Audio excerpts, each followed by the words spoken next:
Bismillahirrahmanirrahim. Pertanyaan dari saudara kita, seperti biasa saya tidak sebutkan nama tapi tercantum di sini.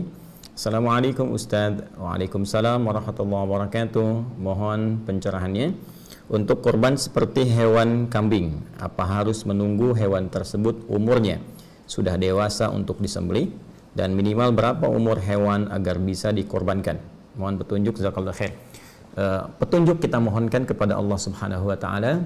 Dari situ kemudian kita lacak pada keterangan Rasulullah SAW yang menyampaikan secara detail pesan-pesan dan petunjuk Allah Subhanahu wa taala yang diteruskan untuk sampai kepada kita hamba-hamba Allah dan umat Nabi Muhammad SAW.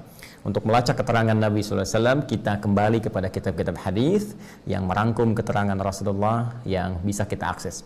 Di antara pertanyaan Anda ini kita bisa temukan di antaranya dalam hadis riwayat Muslim nomor hadis 1963.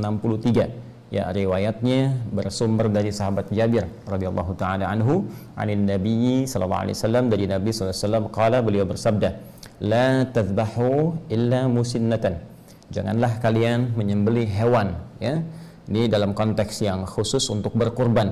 Ya, illa musinnatan, kecuali hewan itu sudah cukup umurnya. Ya, cukup usianya. Baik, jadi ini keterangan yang pertama yang bersumber dari Nabi SAW. Teruskan, illa an ya'sura alaikum, kecuali jika engkau memang benar-benar sulit tidak menemukan hewan dengan umur yang telah ditetapkan ini, maka fatadhbahu jaza'atan minad dha'ni, maka silahkan Anda sembelih hewan yang di bawah umur yang telah ditetapkan ini. Kalau kambing muda, kan, domba muda, demikian sapi atau unta, ya, dengan kondisi yang kasuistis tertentu saja. Baik, sekarang pertanyaannya, berapa batasan umur yang ditetapkan ini? Kita lacak kemudian keterangan para ulama, khususnya para ulama-ulama yang menjadi rujukan, ya, bintang di dalam kajian-kajian fiqih yang menelaah dengan sangat teliti keterangan Nabi SAW. Menurut para ulama, ini dibagi ke dalam 3 bagian. Jadi ada hewan jenis kambing dan domba, ada hewan seperti sapi dan kerbau, ada hewan unta. Ya, terkait dengan kambing ini kita bisa lacak keterangan para ulama. Mereka membatasi usia kambing, domba dan sejenisnya, yaitu sudah masuk 1 tahun, ya, mau ke tahun kedua. Jadi usia setahun masuk ke tahun kedua. Jadi paling minimal setahun lah, ya, setahun kemudian dia akan masuk tahun kedua. Ini batas untuk hewan kambing dan domba. Ya, memang ada dari fikih Hanafi dan Hambali yang mengkhususkan untuk domba itu boleh usia 6 sampai 7 bulan. Tapi umumnya yang disepakati, ya, mengambil batas paling amannya usia setahun masuk tahun ke-2. Kemudian untuk hewan sapi, kerbau, itu di usia 2 tahun masuk tahun ke-3. Ya, ada yang mengambil bulatnya aja usia 3 tahun gitu, ya. Namun batas minimalnya, karena tadi Anda tanyakan minimal, bisa dikatakan tahun kedua masuk tahun ke-3. Ya, kalau ingin yang ambil jalur aman, boleh kemudian yang usia 3 tahun. Tapi kalau sulit menemukan yang itu, maka diambil jalur minimal usia 2 tahun masuk ke 3. Sedangkan untuk hewan unta, nah ini mungkin di kita, khususnya di wilayah Indonesia sekitarannya atau tropis pada umumnya, tidak biasa berkorban unta. Mungkin ini kebanyakan di Timur Tengah, atau hewan-hewan yang kemudian bisa tumbuh berkembang di iklim yang serupa dengan itu, maka batasan unta disepakati 5 tahun. Ya, jadi kalau kita ambil 1 masuk tahun kedua, 2 masuk tahun ketiga, kemudian yang terakhir unta 5 tahun. Ingat ya, kambing, ya, usia setahun masuk tahun ke-2, kerbau atau sapi usia 2 tahun masuk tahun ke-3, atau kalau mau ambil bulat 3 tahun. Kemudian unta usia 5 tahun. Nah, dari kondisi ini kalau sudah ditemukan tidak cukup sampai ke umur, cek lagi kondisi fisik. Ya, karena nanti ada hadis Nabi sallallahu alaihi wasallam yang disampaikan dari Al-Bara bin Azib. Ya, ini juga diriwayatkan oleh Imam Abu Daud, sangat spesifik menunjuk pada hewan-hewan yang dibenarkan untuk ditunaikan ibadah kurban, ya. Apa di antara hewan-hewan itu? Ada 4 kategori, arba'un. Ya, arba'un la yajuzu fihi al-adahi. Ya, kata Nabi SAW, ada 4 kondisi yang tidak diperkenankan. 4 kondisi ini, hewan yang memiliki 4 kondisi ini untuk dijadikan hewan kurban. Ya, apa saja? Pertama, al-aura, bayyinun auruha. Pertama al-aura, mohon maaf sekali, hewan yang matanya buta, ya, picak gitu kan. Nah ini kalau nampak benar butanya, nampak benar kelihatannya, nah itu haram hukumnya untuk dijadikan bagian dari hewan kurban, cacat yang permanen sifatnya. Ya, kemudian yang kedua al-maridah, bayyinun maraduha, hewan yang sakit, kelihatan benar sakit. Ya, dengan segala jenis penyakit yang kiranya bahkan ketika disembelih bisa membahayakan ya bagi orang yang mengkonsumsinya. Ya, kita bisa lihat kadang-kadang, mohon maaf ya, ketika dicek oleh bagian dinas kesehatan misalnya untuk hewan, ternyata ada bagian hewan kurban yang mohon maaf sekali tumbuh belatung ya, ketika dibuka itu kemudian dicek ternyata sakit, ada yang flu hewan dan sebagainya. Apalagi sekarang misalnya musim pandemi begini juga mesti dipastikan harus benar ya. Kemudian juga yang ketiga adalah pincang, ya, yang jelas kepincangannya. Jadi karena kondisi tertentu cacat permanen di salah satu kakinya misalnya, ini nggak boleh juga. Ya. Kemudian yang keempat, ini yang tidak kalah penting, kurus, ya, terlampau kurus. Jadi hewan yang la tanqa, al-kasir alladzi la tanqa, hewan yang terlampau kurus yang nggak ada dagingnya. Ya, hati-hati, ini sangat sensitif sekali masalah ini, karena kurban pertama yang diperintahkan oleh Allah kepada dua anak Nabi Adam alaihi assalam, ya, itu terkait dengan spesifikasi yang dimaksudkan. Nanti ada di Quran surah ke-5 ya, Al-Maidah ayat ke-27. Watsdu alaihim naba abnai Adam bil haqq ya idh qarraba qurbanan fatuqabbala min ahadihima wa lam yutaqabbal min al-akhar. Watsdu alaihim naba abnai Adam bil haqq. Ya Muhammad sallallahu alaihi wasallam, coba bacakan, pahamkan, ya, sampaikan kepada umatmu supaya mereka memahami, mengerti tentang kaidah kurban yang pertama kali diperintahkan pada dua anak Adam alaihissalam. Kisahkan kisah kedua anak ini dengan kisah yang sesungguhnya, sebenar-benarnya. Ya, kenapa ada kalimat bil haqq itu ya, karena memang banyak versi Israiliyat yang menceritakan kisah pengorbanan ini dengan kisah-kisah yang terlampau jauh dari kebenaran. Karena itu diminta Rasulullah SAW untuk meluruskan kembali sehingga kisahnya bisa benar. Di antara yang paling penting pada kisah ini adalah idh qarraba qurbana, ketika keduanya diperintahkan oleh Allah untuk menghadirkan kurban demi menyampaikan hasil putusan ya dari keinginan keduanya untuk bisa menikahi salah satu pasangan yang diperselisihkan. Ya, telah ditetapkan yang satu secara silang, kan? A kemudian ke C, B kemudian ke D, tapi ternyata yang A menginginkan pasangan yang berbeda, sehingga di situ dimintakan oleh Allah Subhanahu wa taala, ayo berikhtiar kalau begitu.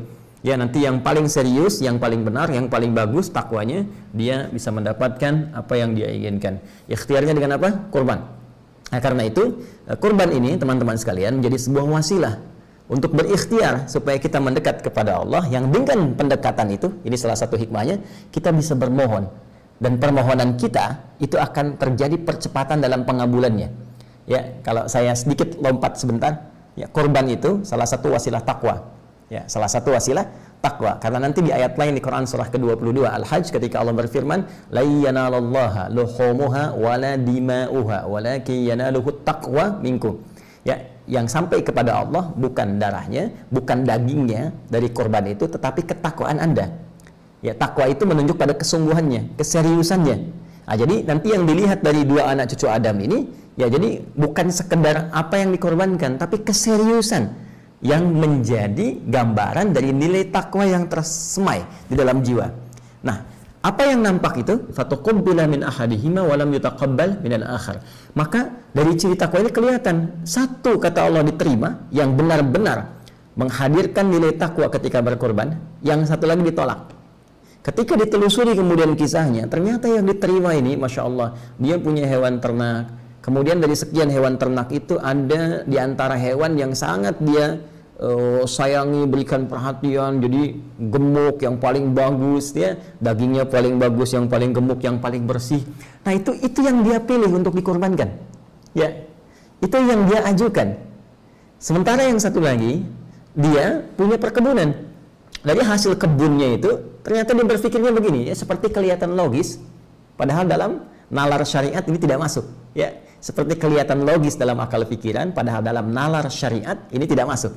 Jadi dia berprinsip begini, sudahlah, ini kan yang bagus-bagus dari hasil kebun, saya aja yang makan. Toh Allah nggak akan makan ini, jadi saya kasih yang jelek-jeleknya aja. Dia korbankan yang jeleknya, ya, dengan asumsi bahwa Allah nggak makan, Allah nggak minum, Allah nggak butuh ini, yang butuh penting gitu kan saya kurban. Ternyata prinsip yang seperti ini tidak mendapatkan penerimaan di sisi Allah Subhanahu wa taala. Sampai muncul penegasan, "Hei, ini hewan paling bagus pun yang sampai pada Allah bukan hewannya." Memang betul, bukan hewannya, bukan darahnya, tapi kesungguhan engkau dalam mempersembahkan itu. Ya, kesungguhan engkau dalam menyiapkan itu. Kamu nggak sungguh-sungguh nih. Kurban kamu cuma yang jelek-jelek, kurban kamu nggak bernilai, nggak ada kualitasnya. Maka diterimalah yang satu yang serius, yang ini ditolak. Dari sinilah kemudian muncul syariat kemudian sampai kepada kita untuk menunjukkan kesungguhan dalam berkorban. Jadi jangan sampai begini, cari yang biasa-biasa, apalagi punya aib yang 4 tadi, ya. Karena ini murah misalnya, ambil. Ini yang pincang aja, harganya diskon 50%. Nah, itu nggak bisa. Ya, maka orang-orang yang berkorban dari hasil-hasil yang tidak baik, maka sudah pasti tidak akan mendapatkan penerimaan dan tempat di sisi Allah Subhanahu wa taala. Termasuk dikiaskan kepada harta yang dibelanjakan untuk korbannya. Ini juga menjadi penting. Ya, awas, hati-hati, uang hasil korupsi nggak boleh pakai kurban. Ya, uang hasil rampokan, uang hasil pencurian, hasil riba, hati-hati. Ya, nah, jadi ambil yang paling halal yang bisa Anda persembahkan untuk kurban itu. Itu yang akan dilihat oleh Allah Subhanahu wa taala. Jika itu terjadi, nabung, masya Allah, ya. Bahkan ada yang mencoba berpindah dari kegiatan yang nggak bagus kepada yang bagus. Ya, misal biasa merokok, mohon maaf ya, tiba-tiba dia pengen beralih, uang itu dia tabung tuh, tabung terus beli hewan kurban. Wah, itu luar biasa tuh. Ya, itu luar biasa. Nah, apalagi dari Anda nabung yang paling halal, paling baik, ya, alih-alih beli dunia, Anda belikan hewan kurban. Kemudian di situ ketika disembelih, Anda berdoa. Masih ingat tadi? Yang dilihat takwanya. Ketika takwa itu muncul, perhatikan Quran surah kelima Al-Maidah ayat 35. Ya ayyuhalladzina amanu ittaqullah wabtaghu ilaihil wasilah. Hei orang-orang beriman, tingkatkan takwamu kepada Allah dan jadikan peningkatan takwa itu sebagai wasilah untuk mencari apa-apa yang engkau ingin harapkan. Jadi ketika itu sudah selesai kurban, langsung berdoa, minta sama Allah. Barangkali dari sekian hal yang belum Anda dapatkan itu, inilah momentumnya untuk mempercepat pengabulan doa yang Anda lama telah ingin sampaikan. Nah, jadi itu dari segi umur, kemudian dari segi fisik. Dan untuk fisik saya sempurnakan dulu. Jadi ada yang dibenarkan, boleh, itu yang sempurna, hilang dari cacat, bagus dan sejenisnya. Kemudian yang kedua yang makruh, ya, ada yang hewan-hewan yang dimakruhkan seperti cacat-cacat ringan. Di tanduknya misalnya ada goresan, kan? Misal ada kakinya lecet yang bukan permanen tapi terlihat misalnya ada cacat, ya, walaupun sedikit itu makruh.